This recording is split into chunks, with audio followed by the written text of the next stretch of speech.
रोहतास के जमोहार स्थित गोपाल नारायण सिंह विश्वविद्यालय में आजादी के 80वें स्वतंत्रता दिवस के अवसर पर भव्य समारोह का आयोजन किया गया। पूरा विश्वविद्यालय परिसर देशभक्ति के रंग में रंगा नजर आया और भारत माता के जयकारों के साथ गूंज उठा। कार्यक्रम की शुरुआत कन्वोकेशन ग्राउंड में हुई, जहां विश्वविद्यालय के सचिव गोविंद नारायण सिंह और औरंगाबाद विधायक त्रिविक्रम नारायण सिंह ने राष्ट्रीय ध्वज फहराया।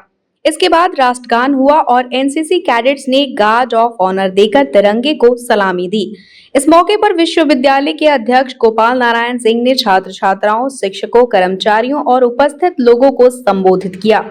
उन्होंने देश की आजादी के लिए बलिदान देने वाले वीर शहीदों को नमन करते हुए युवाओं से देश के विकास और राष्ट्र निर्माण में अपनी भूमिका निभाने की अपील की।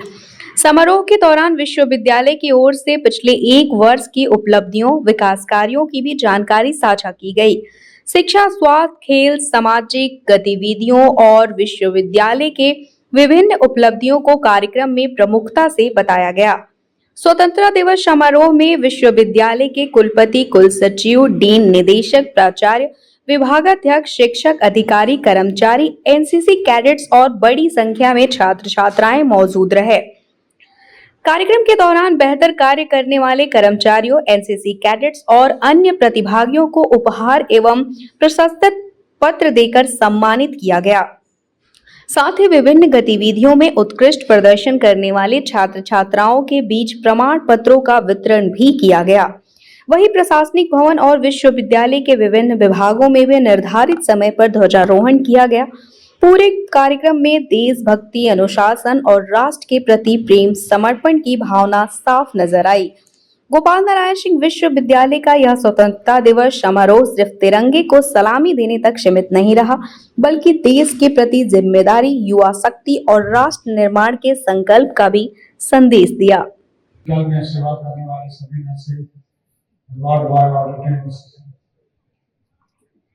सबको नमस्कार करते हुए मैं आपके समक्ष सिर्फ एक ही दो चीज बताना चाहता हूँ कि आज के दिन स्वतंत्र रूप से झंडे को फहराने के लिए शायद इतिहास आपको नहीं मालूम है, हजारों वर्ष लगे।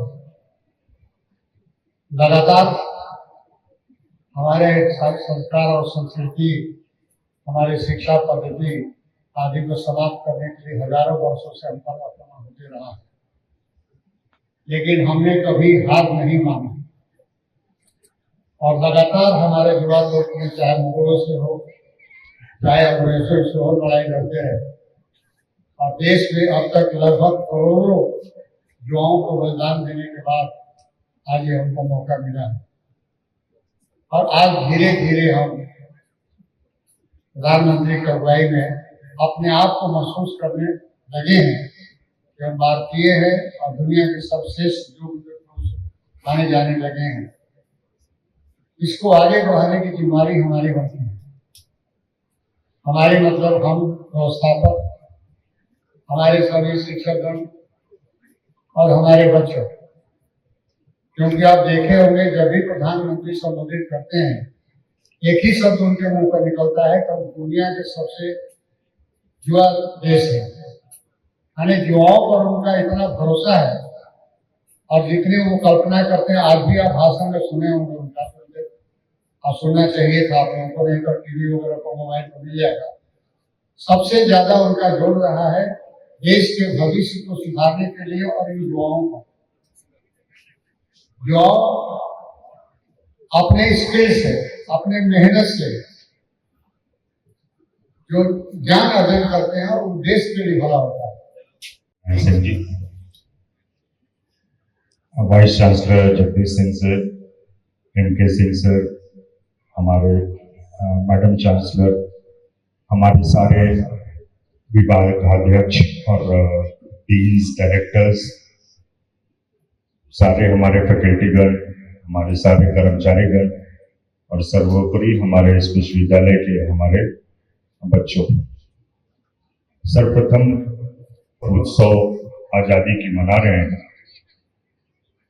और इस बहुत लंबा रास्ता तय किया है।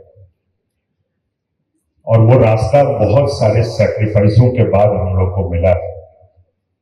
और हम ऐसे चौराहे पे खड़े हैं जहां हम एक और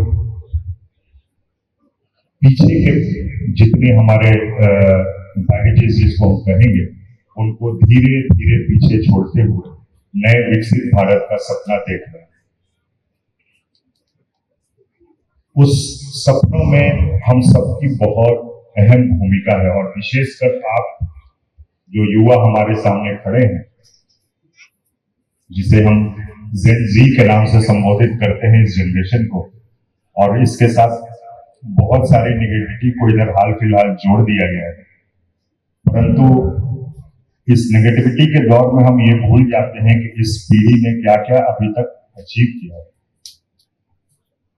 एक युवा की टोली स्पेस रॉकेट्स तक बना गए, हर क्षेत्र में ही आगे जा रहे हैं, तो हमने बहुत कुछ अचीव किया है। और ध्यान रखिएगा, इस 2047 की यात्रा में, विकसित भारत की यात्रा में आपकी पीढ़ी की बड़ी अहम भूमिका है। आप वो सेतु हैं जो पीछे के अपनी लेगेसियों को, अपनी समृद्धि को, अपने कल्चर को पूरी तरह से एकाग्रता के साथ रखते हुए भारत को, नए भारत के निर्माण में आपकी बड़ी अहम भूमिका है। आप बहुत बड़ा रेट करने जाएंगे, क्योंकि ध्यान रखिएगा आज से 20 साल बाद 2047 में हमने ये टारगेट रखा है कि हम अपने आप को विकसित भारत की श्रेणी में रखेंगे। और हमारा प्रोग्रेस जो है वो काफी अच्छा है, इसमें कहीं डाउट नहीं है, हम बहुत अच्छा कर रहे हैं। और एक यूनिवर्सिटी के तौर पर, जैसा कि वाइस चांसलर साहब ने भी बताया, कि हम लोग अपने तरफ से एक राष्ट्र निर्माण में अपनी जो भूमिका हो सकती है वो निभाने की कोशिश कर रहे हैं। और बहुत सारी उपलब्धियां जिनको मैं रिपीट नहीं करूंगा, वाइस चांसलर साहब महोदय ने हम लोग को अभी अवगत कराया है। एक चीज और जो ऐड कर दूं, बाकी कार्य क्षेत्र में वर्किंग के अलावा इस साल की यूनिवर्सिटी की जो ग्रीन ऑडिट हुई है, अपने विश्वविद्यालय को जगह मिला है। हमारी रैंकिंग ग्रीन यूनिवर्सिटी इनिशिएटिव में हम टॉप 50 में इस वर्ष प्रवेश कर गए हैं और अपना लक्ष्य 25 के अंदर होगा अगले साल करने का, जिसका हम बहुत सारे यूनिवर्सिटी और बहुत सारे नए हम बदलाव कर रहे हैं। और उसमें सबसे अच्छी बात है, हमारे बच्चों का बहुत ही अच्छा सहयोग उसमें रहता है, वरना एक सिर्फ यूनिवर्सिटी मैनेजमेंट के तौर पर यह करना मुश्किल होगा।